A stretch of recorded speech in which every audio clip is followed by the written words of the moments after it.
Assalomu alaykum azizlar. Nasib bo'lsa Qashqadaryo Kasbi tumanida yangi zakazimizni boshladik. Atkraska aboy bilan patologimiz.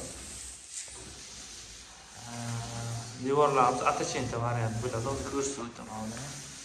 Sifat juda ham yaxshi, 150 mingdan olganmiz, 220 ming patologga oldik. Mana devordagi Xitoy aboy bu, bemalol yo'q, artolursa bo'ladi. Shu kompaniya. Italiya Xitoy qo'shma korxona, sifat juda ham yaxshi. Yo'q, artolursa bo'ladi, nasib bo'lsa kuzatib borsangizlar jarayonlarni ko'rsatib boramiz. Qanday yopishtirish, nima ham 4 ta rulon oldik devorimizga. Kichkina xona bo'lgani uchun.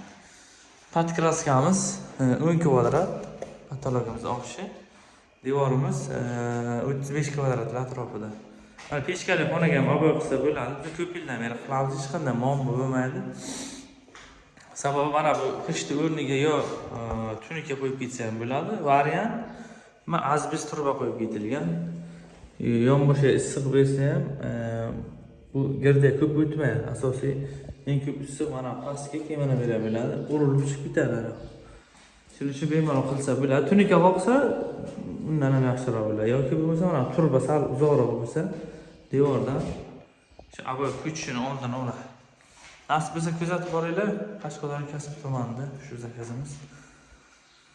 Chiroyli qilib mana jitka bo'y bo'lganda olib tashlab aboy qilib beramiz. Mana to'liq mashq qilamiz.